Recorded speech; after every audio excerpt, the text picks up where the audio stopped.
सभी लोगों को जय माता दी। क्यों मनाई जाती है बसंत पंचमी? क्या है इसका महत्व? अनगिनत उपायों और तरीके से करेंगे माँ सरस्वती जी को प्रसन्न और उनसे मांगेंगे शिक्षा, रोजगार, स्वास्थ्य और सुखमय वैवाहिक जीवन के लिए वरदान। बसंत पंचमी को माँ सरस्वती जी के जन्मोत्सव के नाम से जाना जाता है। इसके पीछे की ये कथा है कि ब्रह्मा जी ने जब सृष्टि की रचना की तो सृष्टि में शब्द संगीत जैसा कुछ भी नहीं था। इतनी सुंदर सृष्टि रचना के बाद भी ब्रह्मा जी को कुछ सूनापन महसूस हुआ और इस सूनेपन को मिटाने के लिए भगवान विष्णु के कहने पर ब्रह्मा जी ने एक देवी की रचना की जिनके हाथों में वीणा और पुस्तक थी। सरस्वती जी ने उत्पन्न होने के बाद वीणा के तार से एक झंकार किया। झंकार का जो स्वर उत्पन्न हुआ उससे पूरे ब्रह्मांड में गूंज उठने लगी। यही पहला नाद था जिससे शब्द की उत्पत्ति हुई, या यूं कह सकते हैं कि इसी दिन से मनुष्य को शब्द की शक्ति का एहसास हुआ, यानी शब्द की शक्ति पता चली। इस दिन को हर कार्य के लिए शुभ माना जाता है, चाहे घर बनाना हो, वाहन खरीदना हो, विवाह, पढ़ाई आदि की शुरुआत करनी हो। आज के दिन मनोकामना की पूर्ति के लिए कुछ लोग पार्थिव मूर्ति पूजन भी करते हैं। आपको पूजन की सारी विधि बताऊंगी, अनगिनत उपाय बताऊंगी, इसीलिए आप इस वीडियो को बिल्कुल भी बीच में ना छोड़ें, नहीं तो आपकी महत्वपूर्ण जानकारी छूट जाएगी। इस वीडियो में मैं आपको अगर रोजगार में परेशानी आ रही है तो उसके लिए उपाय बताऊंगी, वैवाहिक जीवन में तनाव चल रहा है उसके लिए उपाय बताऊंगी, आपके बच्चे पढ़ाई नहीं करते हैं या उनका मन पढ़ाई में नहीं लगता है उसके लिए बहुत सारे उपाय बताऊंगी, आपका बच्चा तोतला है, हकलाता है या बोलने में उसको थोड़ी सी भी प्रॉब्लम है तो उसके लिए भी आपको बहुत सारे उपाय लेकर आई हूँ। स्वास्थ्य संबंधी उपाय हैं, आपकी पढ़ाई, रोजगार, और अगर आपके यहाँ पे वास्तु दोष है, नजर लग गई आपके कारोबार को, तो उसके लिए भी बहुत सारे उपाय हैं। इसीलिए आप पूरा वीडियो ध्यान से देखिए। यहाँ आपको एक और चीज बता दूं कि आपको जब माता की जो चौकी स्थापित करनी है उस पर जो जो सामग्री आपको चाहिए वो मैं सारी बताऊंगी, लेकिन फिर भी जो चीजें ना हो आपके पास कोई बात नहीं है, आप भाव से जितना है उतना ही करिए। बहुत तामझाम करने की जरूरत नहीं है क्योंकि भगवान से भाव देखते हैं, लेकिन बहुत सारी चीजें हमारे आसपास होती हैं तो हम उनको ले सकते हैं, तो जरूर खरीदिए। जो चीज नहीं ले सकते तो कोई बात नहीं है, आपको जो मिले आप उसको ले सकते हो। तो इसकी आगे की विधि बताती हूँ कि आपको बसंत पंचमी वाले दिन सुबह प्रातः उठने के बाद क्या करना है कि अपने पूरे शरीर पर बेसन का उबटन लगाना है और इस उबटन को लगाने के बाद आपको नहाना है। स्नान करने से पहले आपको बेसन का उबटन लगाना है। अगर बेसन का उबटन आप नहीं लगाना चाहते तो एक चुटकी हल्दी अपने नहाने के पानी में मिला लीजिए और फिर से स्नान करिए। स्नान करने के बाद आपको पीले वस्त्र पहनने हैं। पीले वस्त्र ना हो तो लाल और पीले मिक्स कपड़े आपके पास हो तो उनको भी पहन सकते हैं। उसके बाद आपको माता की चौकी की स्थापना करनी है। एक चौकी पर आपको पीला कपड़ा बिछाना है, अष्टदल कमल बनाना है, चावलों को हल्दी से रंगने के बाद या गुलाल से भी बना सकते हो। उसके बाद में आपको कलश की स्थापना करनी है। कलश में अगर गेहूं की बाली मिल जाए तो वो अवश्य डालें। इसके अलावा आपको समस्त ग्रह, 9 ग्रह, देवी देवता, गणेश भगवान, कुबेर जी, रति, कामदेव, सारे देवी देवताओं का आवाहन करते हुए चौकी पर उनको स्थान देना है। अब आप कहोगे कि हमारे पास इतने फोटो नहीं है या हम इनको कैसे बुलाएं, तो आपको बता दूं, आप मिट्टी की छोटी छोटी डलियां लेकर आइए और उनको संकेत रूप में रखते जाइए कि ये नवग्रह हैं। जैसे नवग्रह कौन से? सूर्य, चंद्र, सोम, मंगल, बुध, गुरु, इस तरह के 9 ग्रह, राहु केतु जोड़ के 9 ग्रह आप वहां 9 छोटी छोटी मिट्टी की डलियां भी रख सकते हो या कोई भी संकेत के रूप में सिक्के रख सकते हो। नहीं तो आप 9 ग्रहों के नाम लिखकर वो भी रख सकते हो। इसी प्रकार कुबेर जी, कामदेव, रति, गणेश जी, शिव जी, माँ सरस्वती और बाकी जो भी देवी देवता के नाम आपको ध्यान है उनके स्वरूप के रूप में आप छोटे छोटे सिक्के रख सकते हो। कुछ मिट्टी के छोटे छोटे सूखी डेलियां होती हैं जो, वो भी रख सकते हो। उसके अलावा आप उनके नाम लिखकर भी रख सकते हो। तो इस तरह भी आप रखेंगे और उनका उसी स्वरूप में पूजन करेंगे तो वो पूजा भी आपकी सफल होगी। आगे आपको क्या करना है बताती हूँ। सभी देवी देवताओं को जल से स्नान कराना। जल से स्नान कैसे कराना है, आपको चम्मच में जल लेना है, सबके ऊपर से ऐसे घुमाते हुए एक प्लेट में उसका जल छोड़ते जाना है, उनके ऊपर नहीं डालना है। आपको चम्मच में लेना है, उनके ऊपर ऐसे घुमाते हुए, जैसे हम ऐसे करते हैं नजर उतारते हैं, उसी तरह से उनके ऊपर ऐसे घुमाते हुए प्लेट में उस जल को कम से कम, आप अगर छिड़क सकते हो तो फूल से थोड़ा थोड़ा छिड़क दीजिए, नहीं छिड़क सकते हो तो कोई बात नहीं, आप इस तरह चम्मच से घुमा के एक प्लेट में इकट्ठा करते जाइए। सारे देवी देवताओं को अलग अलग हर बार एक चम्मच लेना पड़ेगा, ठीक है। उसके बाद उनको धूप दीप दिखाना है, पुष्प चढ़ाना है, चावल रोली जो भी आपके पास हो, गुलाल हो, वो सब चीज चढ़ाइए। माँ सरस्वती जी को पीले वस्त्र अर्पित करिए, पीले फूल, पीली मिठाई जो भी आपके पास हो वो रख सकते हैं। इसके बाद आपको एक हवन भी करना है, तो वो भी आपको ध्यान रखना है कि हवन में आपको हवन सामग्री के अलावा पीली सरसों लेनी है, सूखी जो दाने होते हैं सरसों के वो लेने हैं, और गुड़ लेना है, ये अवश्य ही मिलाना है। अगर आपको पीले सरसों के जो फूल हैं, अगर इस समय बहुत सारे हर जगह मिल जाते हैं, अगर मिल जाए आपके आसपास कोई खेत हो तो उसको जरूर लेकर आए। सरस्वती माता के ये सबसे प्रिय पुष्प हैं, तो इनको अपनी पूजा में जरूर शामिल करें। इसके बाद जिनके वैवाहिक जीवन में बहुत परेशानी चल रही है, वो रति और कामदेव जी की पूजा करें और विशेष उनसे प्रार्थना करें अपने वैवाहिक जीवन को ठीक होने के लिए। आप अपने बच्चों की जितनी भी पुस्तकें हैं अपने पास रख लें, घर में जितने भी वाद्य यंत्र हैं उनको अपने पास रख लें, पेन पेंसिल, कुछ चीजें दान करनी है, पीली चीजें वो दान करने वाली सामग्री भी पास रख लें। कुछ चीजें बांटनी है बच्चों में, पेन पेंसिल कॉपी, पढ़ाई लिखाई से संबंधित चीजें, बैग आदि जो भी आप बांट सकते हो, खाने पीने की चीजें, वो सारी चीजें अपने पास रख लें। जो बच्चे पहली बार स्कूल जा रहे हैं उनके लिए जो बहुत अच्छा दिन है, उनकी पढ़ाई की शुरुआत इस दिन से ही कराना चाहें तो सबसे बढ़िया रहता है। अब आपको दीपक जलाना है, पुस्तक और कलम का पूजन करना है, मोर पंख अगर आपके पास है तो मोर पंख रखिए, मोर पंख का पूजन करना है, बच्चों की पुस्तकों का पूजन करना है। जो बच्चा पहली बार स्कूल जाएगा उसके हाथों से इस दिन मोर पंख या तुलसी की लकड़ी से किसी कागज पर, तुलसी की लकड़ी की एक कलम सी बनाकर किसी पीले कागज पर हल्दी को घोल के एक उसका एक घोल तैयार करिए, टीका जिसको, और फिर उससे एम सरस्वती जी का जो बीज मंत्र है AIM, इसको पूरा एम नहीं बोला जाता है, ए बनाएंगे उस पर एक मात्रा और एक बिंदी, इस तरह से ए शब्द, इससे क्या होगा, हमारी जो जीभ है ये बीज मंत्र इसमें इतनी ऊर्जा देगा, अगर बच्चा तुतलाता भी है तो इसका लगातार उच्चारण करता है तो ये उसका जो हकलाना है तुतलाना है ये भी बहुत जल्दी ठीक हो जाएगा। जो बच्चे बोलने में बहुत डरते हैं, संकोची बच्चे हैं, संकोच करते हैं, वो लोग इस बीज मंत्र का लगातार उच्चारण करें। जिनको पढ़ाई में दिक्कत होती है, तनाव रहता है, वो लोग इस बीज मंत्र का लगातार उच्चारण करेंगे तो उनका ये वाणी जो दोष है ये धीरे धीरे ठीक हो जाएगा।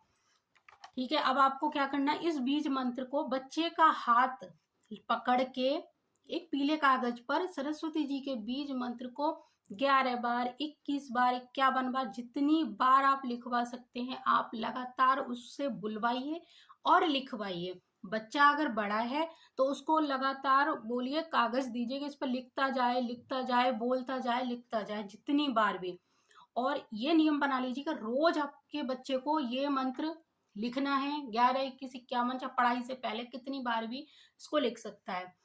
इसके बाद अगर वो पेन पेंसिल नहीं है, वो जब भी उसको टाइम मिले इस चीज को लिखे। इससे क्या होगा, ऐसा करने से उसकी जो बुद्धि है वो तो तेज होगी ही, साथ ही प्रतियोगिता जो परीक्षा की तैयारी कर रहा है उसमें भी वो उसका मन लगेगा और सफल भी होगा। इसके अलावा आप एक काम कर सकते हैं, इस उंगली से अपनी हथेली पर यही बीज मंत्र लगातार जितना आप लिख सकते हो लिखते जाओ। आप लिखिए, आपके बच्चे लिखें। आपको अगर मानसिक तनाव है, किसी काम में आपका मन नहीं लग रहा है, ऑफिस के काम में भी अगर आपका मन नहीं लग रहा है, इस बीज मंत्र को आप ऐसे लिखिए, महसूस करिए और इसको ऐसे देखिए कि आपने जो लिखा है वो आपको अपनी आंखों से, मन की आंखों से दिखाई दे। अगर आप इसको लगातार हथेली पर लिखते जाएंगे, बच्चा आपका लिखता जाएगा, हथेली पर लिखता जाएगा इस उंगली से, तो उसको इतना जल्दी पढ़ाई में फोकस तो होगा ही, और इतनी जल्दी उसको इसका जो रिजल्ट है वो मिलेगा। आपको मैं बता नहीं सकती कि इससे कितना लाभ होने वाला है आपके बच्चे को। इसके बाद आपको क्या करना है, बसंत पंचमी के दिन जो बच्चे पढ़ाई में बहुत कमजोर हैं, उनके हाथों से 31 सरसों के फूलों को ले जाकर शिव जी को अर्पित कराएं, और उनसे प्रार्थना करें शिव जी महाराज से कि इस बच्चे की पढ़ाई में मन नहीं लगता है, पूरा मन लगे। इस तरह से उनसे आशीर्वाद मांगे पूरे भक्ति भावना के साथ, अद्भुत लाभ मिलेगा। उसके अलावा आप एक उपाय और कर सकते हो, जैसे कि कुछ किताबें हैं, मोर पंख है, इलायची है, लौंग है, इन चीजों को अभिमंत्रित कर सकते हो। हरे तोते की पेंटिंग लाके भी वहां रख लीजिए बच्चे के कमरे में। ये सारी चीजें पूजा के बाद लगा दीजिए। हरे तोते की एक बड़ी सी पेंटिंग बच्चे के कमरे में उत्तर दिशा में लगाइए, हरे पर्दे लगाइए, उसको बहुत जल्दी फायदा होगा। एक चीज और मैं बता दूं आपको, माँ सरस्वती जी को जो शादीशुदा महिलाएं हैं वो श्रृंगार सामग्री जरूर अर्पित करें, मौसमी फल अर्पित करें, भोग लगाएं। फिर आपको हवन करना है। हवन करते समय नवग्रह और गणेश जी के नाम की आहुतियां, यानी उनके मंत्रों की जो आहुतियां हैं वो जरूर देनी है। अब आपको हवन सामग्री में मैंने बता ही दिया क्या क्या होना चाहिए। पीली सरसों और गुड़ अवश्य होना चाहिए। एम जो मंत्र है, इस मंत्र की 5 माला हल्दी की गांठ से या हल्दी की माला से, या हल्दी की माला या गांठ नहीं है तो आप अपनी इन उंगलियों पर हल्दी लगाकर ये 1 2 3 ऐसे तो हाथों पर भी काउंट कर सकते हो। तो ये एक तरह का माला का काम करेगी। 108 बार हवन आहुतियां देनी है। हवन करते समय 108 बार इस एम मंत्र का उच्चारण करना है। ठीक है। इस दिन पितरों को तर्पण करने का भी विधान है। पितृ जो भी हैं आपके, उनके लिए भी आप तर्पण कर सकते हो। अब आप हवन में कैसे आहुतियां देंगे वो सुन लीजिए। नवग्रह मंत्र मैं बताती हूँ, नवग्रहों की आहुतियां कैसे देनी है। आपको हवन सामग्री अपने इन उंगलियों में ऐसे पकड़नी है, और नवग्रह मंत्र है ओम ब्रह्मा मुरारी त्रिपुरांतकारी भानु शशि भूमि सुतो बुद्धस्य गुरु शुक्र शनि राहु केतव सर्वे ग्रह शांति करा भवंतु। नवग्रह मंत्र आपको मिल जाएगा, अगर आप गूगल पे सर्च करोगे तो इस मंत्र को, नहीं तो आपको डाउनलोड कर लो, इसमें होगा। इस मंत्र को बोलते हुए इसमें सारे नवग्रहों का नाम आ जाता है, और इसको अर्पित कर दो स्वाहा बोलते हुए। उसके बाद गणेश जी का जैसे मंत्र है उनका ले सकते हो, ओम गंग गणपते नमः, या गणेश जी का कोई भी मंत्र आपको आता हो वो ले सकते हो। सबसे पहले गणेश जी के मंत्र की आपको आहुति देनी है। उसके बाद सारे ग्रहों की जो भी आपको भगवान के नाम या उनके मंत्र हैं, वो जितने भी आपके दिमाग में आए वो सब देते जाइए। माँ सरस्वती के मंत्र यानी 108 मंत्र सरस्वती जी के अलग से आहुतियां देनी है, बाकी जितने आप दे सकते हो वो सब देना है। ये माँ सरस्वती जी के 108 मंत्र की बीज मंत्र करके बीज मंत्र है, इसकी आहुतियां देनी है। या फिर आपको ओम श्रीम सरस्वती नमः स्वाहा इस मंत्र की आहुतियां दे सकते हो। दोनों में से कोई भी मंत्र आप चुन सकते हो।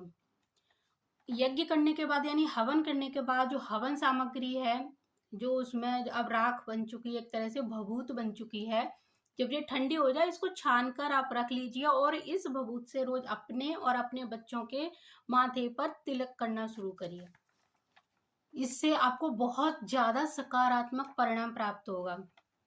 आज के दिन जितनी भी आपके पास ग्रंथ हैं पूजा पाठ की, जितनी भी बुक्स हैं, सारे ग्रंथों की पूजा करनी है, वाद्य यंत्रों की पूजा करनी है। केवल राहु काल का ध्यान रखना है, उसके बाद पूजा शुरू करें। राहु काल में क्योंकि कोई शुभ कार्य नहीं होता, इसलिए इस चीज का ध्यान रखें। विद्या अध्ययन के बाद उच्च पद की प्राप्ति होने पर भी अहंकार उत्पन्न न हो, इसके लिए भी सरस्वती पूजन करना चाहिए। बसंत पंचमी के दिन चांदी की कटोरी में बहुत सारी हरी इलायची भरकर रख लें माँ सरस्वती जी के सामने, और उनके जो बीज मंत्र है एम, उसकी 11 मालाएं जाप करनी है इन इलायचियों को देखते हुए। इससे क्या होगा, ये इलायचियां सिद्ध हो जाएंगी। और फिर रोज पढ़ाई करते समय या कार्य करते समय एक इलायची अपने मुंह में रखकर चूसें। यकीन मानिए तनाव, थकान, चिड़चिड़ापन, बेचैनी कहाँ चली जाएगी आपको पता ही नहीं चलेगा। इलायचियाँ बहुत सारी रख लीजिए, आपके घर में बच्चे हैं, एक इलायची जब बच्चा पढ़ने बैठे तो उसके मुंह में डाल दीजिए। इलायचियों को देखते हुए घर के जितने मेंबर हैं एक साथ इस मंत्र के उच्चारण से 11 मालाएं आपको करनी है। माला आपको बता दिया, हल्दी की गांठ ले ले, हल्दी की माला ले लीजिए, नहीं तो अपने उंगलियों पर हल्दी लगाकर भी कर सकते हैं। बसंत पंचमी के दिन पीले चावल खीर लोगों में बांटना शुरू करें, खुद भी खाएं, लोगों को भी बांटें, या पीली चीजें भी बांट सकते हैं। बसंत पंचमी के दिन पेड़ पौधे नहीं काटने चाहिए, बल्कि लगाने और बांटने चाहिए। कहते हैं कि जिन बच्चों को हकलाने तुतलाने की आदत है, उन्हें उनके जो माता पिता हैं वो क्या करें, बांसुरी एक लें, बांसुरी में शहद भर के उसके सारे जो मुंह है, छेद है, उनको सबको मोम से बंद कर दें, और उसके बाद माँ सरस्वती जी से प्रार्थना करें कि मेरे ये बच्चे की ये परेशानी जल्दी दूर हो जाए, और फिर उस बांसुरी को मिट्टी के अंदर दबा दें, बहुत जल्दी लाभ मिलेगा। 6 माह पूरे हो चुके हैं जिन बच्चों के, उनका पहला अन्नप्राशन यानी उनको पहले अन्न का निवाला इसी दिन खिलाना शुरू करें। गृह प्रवेश के लिए ये दिन बहुत शुभ माना जाता है। माता पिता बच्चों की जिब्या पर एम यानी सरस्वती जी का जो बीज मंत्र है, इसको शहद से लिखें। बच्चा ज्ञानवान बनता है और जल्दी ही शिक्षा में अपनी पकड़ बना लेता है। अब आप कहोगे बच्चे की जिब्या पर कैसे लिखें, तो आप क्या करोगे, आप उसको शहद से अपनी एक कटोरी के ऊपर शहद में उंगली डुबो के उसकी इंक सी बना के, उस चांदी की कटोरी है, सोने की कोई कटोरी है, सिक्का है, उसके ऊपर आप उंगली से लिखेंगे, और कम से कम आप ऐसे उंगली से बनाते जाइए। अगर जीभ पे नहीं बना सकते तो उंगली से उस चांदी की कटोरी या सिक्के पर उसको बार बार बनाइए, और फिर उस शहद को पूजा खत्म होने के बाद बच्चे को चटा दीजिए। ठीक है, इससे भी वही लाभ मिलेगा। हल्दी केसर से पीले कागज पर आपको माँ सरस्वती जी का जो बीज मंत्र है वो तो लिखना ही है, उसके अलावा 5 धार्मिक या तो चिन्ह आपको बनाने हैं, यानी उस कागज पर लिखने हैं। केसर की स्याही ले सकते हो, हल्दी की स्याही बना सकते हो, पीला कागज ले लीजिए, मोर पंख अगर है तो उसकी कलम बनाइए, मोर पंख नहीं है तुलसी की एक लकड़ी की कलम बना लीजिए, और एक पीले कागज पर आपको 5 चिन्ह कौन कौन से, सरस्वती जी का बीज मंत्र एम, श्रीम, ओम, स्वास्तिक और ह्रीम, ये 5 बीज मंत्र आप एक कागज पर जितना लिख सकते हो उतना लिखो, एक एक लिख सकते हो तो 5 लिखिए एक एक करके, और उसके बाद इसको माता के चरणों में रख के जब सारी पूजा समाप्त हो जाए उसके बाद इसको ले जाकर अपने घर के मेन गेट पर लगा दीजिए, अपने चाहे गले में रख दीजिए, अपनी दुकान के गेट पर लगा दीजिए, या फिर इसको फ्रेम कराकर अपनी दुकान में कहीं पर सामने लगा सकते हो। इससे बहुत बड़ा वास्तु दोष भी दूर होगा और आपके घर में सकारात्मक ऊर्जा का संचार होगा, आपकी दुकान को, घर को नजर नहीं लगेगी। इस तरह की चीजें बहुत जल्दी जल्दी वास्तु दोष का निवारण कर देती हैं, लेकिन एक खास बात याद रखना है, इस दिन मांस मदिरा आदि का सेवन बिल्कुल भी नहीं करना है। जिन बच्चों का स्वास्थ्य ठीक नहीं रहता या जिन लोगों का स्वास्थ्य ठीक नहीं रहता, उस दिन यानी बसंत पंचमी वाले दिन इनको क्या करना है कि सरसों के 108 फूल लेके आने हैं, और आपके घर के आसपास कोई शिवलिंग है तो उस पर एक एक फूल महामृत्युंजय मंत्र या मृत्युंजय मंत्र पढ़ते हुए अर्पित करना है शिव जी को, और अपने आरोग्य की प्रार्थना करनी है अपने बच्चे के लिए। बच्चा बहुत छोटा है तो माँ कर सकती है बच्चे को गोद में लेके, अगर बच्चा खुद कर सकता है तो मंत्र आप बोलिए, बच्चा इस चीज को खुद अर्पित करेगा, उससे अर्पित कराइए। आपको बहुत सारी चीजें मैंने बता दी कि आपको क्या क्या करना है। इसके अलावा एक काम और कर सकते हो आप, शहद की एक छोटी सी शीशी या कटोरी जब आप पूजा कर रहे हो तो वहां पर जरूर भर के रखिए, शहद को भी अभिमंत्रित करिए। शहद को देखते हुए जब आप इलायची कर रहे हो तो इलायची की ही कटोरी में शहद भी रख लीजिए, और इन दोनों चीजों को देखते हुए माँ सरस्वती जी के बीज मंत्र का लगातार उच्चारण करिए। उच्चारण करने से दोनों चीजें अभिमंत्रित हो जाएंगी, और फिर जब आप घर पे जब पूजा के बाद इन सारी चीजों को कहीं सेफ जगह पर उठा के रख दीजिए। उसके बाद में रोज 1 चम्मच या 1 उंगली से, छोटा बच्चा है तो उसको एक बार शहद को चटाना है, और अगर बड़ा बच्चा है, अगर शहद आप ज्यादा ले रहे हो तो बहुत अच्छा है, 1 चम्मच सारे मेंबर ले सकते हो, नहीं तो 1 उँगली उसमें उसमें जैसे डिप करके जितना शहद अपनी उँगली पे आ जाए उतना ले लीजिए। इतना तो आप रोज़, या फिर जो आपने लौंग या फिर इलायची अभिमंत्रित की है, दोनों को शहद में डिप करके आराम से चूसना शुरू करिए और अपने काम पर जाइए। आपको अद्भुत लाभ की प्राप्ति होगी। पेन पेंसिल जितनी भी चीजें हैं वो मैंने बता दी, अभिमंत्रित इसी तरह होंगी, सारी चीजें वहां रख लीजिए। जब आप मंत्र उच्चारण करेंगे तो जो भी चीजें वो सारी अभिमंत्रित हो जाएंगी। इस उंगली से रोज बता ही दिया है मैंने आपको, यहाँ पे एम इस मंत्र को लिखना शुरू करें। आपको पेन पेंसिल नहीं है, कहीं पे पार्क में बैठे हो, तो आप इस उंगली से इस हथेली पर रोज लिखिए। जितनी देर आप लिख सकते हैं लिखिए, ऐसे करते रहिए, ऐसे करते रहिए। और आप इसको लिखेंगे तो आपके माइंड में ये चीज महसूस होगी कि आप लिख क्या रहे हो। इससे क्या होगा, मन ही मन हमारा जो बीज मंत्र है उसका उच्चारण होता रहेगा। और जब ये बीज मंत्र आप इसका पूरा रहस्य समझ जाएंगे कि बीज मंत्र में कितनी शक्ति, कितनी ऊर्जा होती है, धीरे धीरे ये आपकी जो नॉलेज है उसमें इतनी ताकत भर देगा कि आप कब पढ़ने लग गए, कब आपको कौन सी चीज याद हो गई, कब आपने सुनने के बाद वो चीज याद कर ली, आपको पता ही नहीं चलेगा। यही काम बच्चों से कराना है, बच्चों से कागज पे रोज लिखवाना है, रोज लिखवाना है, उससे बुलवाना है। पढ़ने से पहले बच्चे को बोलो कि इसको सुनो या बोलो, या रिकॉर्ड करके आप मोबाइल में उस बच्चे को भी रिकॉर्ड कराओ, या खुद से रिकॉर्ड करके 2-4 मिनट उसको बोलो इसको सुनो और इसके साथ बोलो। बच्चा करेगा और बोलेगा तो उसको धीरे धीरे ये याद हो जाएगा, और फिर वो मन लगाकर पढ़ भी पाएगा। और उसको हमेशा सुनने के बाद ही याद हो जाएगा, उसको बहुत ज्यादा चिल्लाने की या कहने की आपको जरूरत नहीं पड़ेगी कि आपको पढ़ना है बैठो, बच्चा खुद बैठेगा पढ़ने के लिए। अगर इस बीज मंत्र को लगातार उसने उच्चारण करना शुरू कर दिया, उसको हथेली पर लिखना शुरू कर दिया, उसने कॉपी पर लिखना शुरू कर दिया, आप उसको एक नोटबुक दो, उसको बोलो आप जितनी देर लिख सकते हो इस चीज को लिखो। इससे क्या होगा, उसका राइटिंग भी सुधरेगा, उसका माइंड पूरी अपनी पढ़ाई पर फोकस करेगा, उसकी चंचलता कम होगी, पढ़ाई को लेकर सीरियस होगा। क्योंकि उस बीज मंत्र में इतनी सकारात्मक ऊर्जा है, इतनी ऊर्जा है कि आप इसका अगर 15 दिन या 1 महीने भी अपने बच्चे से लगातार उच्चारण कराते रहे, लिखवाते रहे, तो आप इतना फर्क देखोगे इस मंत्र में। सिर्फ एक बीज मंत्र में इतनी ऊर्जा है कि 1 महीने में आपको फर्क नजर आ जाएगा। और फिर आप सोचो, जब फर्क नजर आएगा तो आप कितना खुश होके उससे और भी आगे कराओगे, तो 1 साल के अंदर उसको कितने सकारात्मक परिणाम प्राप्त होंगे। तो मैंने आपको बहुत कुछ जानकारी दे दी है, इसमें हर चीज है कि आपको कौन सी चीज कहाँ रखनी है, कहाँ लगानी है, क्या करना है। अभिमंत्रित की हुई चीजें कोई भी यूज कर सकता है।